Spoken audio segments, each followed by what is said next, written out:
প্রস্রাবে infection হলে করণীয়। প্রস্রাবে infection বলতে মূলত মূত্রনালী, মূত্রথলি, প্রোস্টেট গ্রন্থি এবং কিডনির ইনফেকশনকে বোঝায়।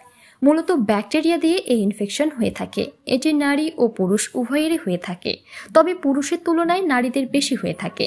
প্রস্রাবে ইনফেকশনের কারণ অপরিচ্ছন্ন থাকা, অর্থাৎ যারা পরিষ্কার পরিচ্ছন্নতা অবলম্বন করেন না, একই কাপড় না ধুয়ে দীর্ঘদিন পরিধান করেন, এতে প্রস্রাবের ইনফেকশনের ঝুঁকি বাড়ে।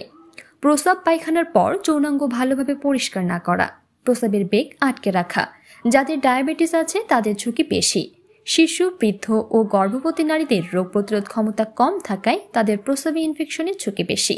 যারা যৌনাঙ্গে বিভিন্ন স্প্রে, জেল, পাউডার ইত্যাদি ব্যবহার করেন তাদের ইনফেকশনের ঝুঁকি বেশি। এছাড়া যাদের পূর্বে প্রস্রাবে ইনফেকশন হয়েছিল তাদের পুনরায় ইনফেকশনের ঝুঁকি রয়েছে।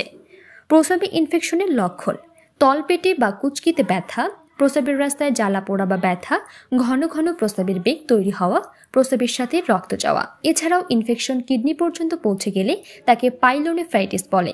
পাইলোনেফ্রাইটিস হলে জ্বর বা কাঁপুনি দিয়ে জ্বর আসতে পারে। তলপেট, কোমর ও কোমরের দুই পাশে ব্যথা হতে পারে। চিকিৎসা: যেহেতু মূলত ব্যাকটেরিয়া দিয়ে ইনফেকশন হয়, তাই চিকিৎসকের পরামর্শ অনুযায়ী অ্যান্টিবায়োটিক ওষুধ সেবন করতে হবে। পর্যাপ্ত পানি পান করতে হবে। প্রস্রাবের বেগ আটকে না রেখে প্রস্রাব করা। প্রস্রাব পায়খানার পর ভালোভাবে পরিষ্কার করা। আগে প্রস্রাবের রাস্তা পরিষ্কার করা, তারপর পায়খানার রাস্তা পরিষ্কার করা। পায়খানার রাস্তা পরিষ্কার করার পর যদি প্রস্রাবের রাস্তায় হাত দিতে হয়, তবে আগে ভালোভাবে হাত সাবান দিয়ে ধৌত করে নেওয়া।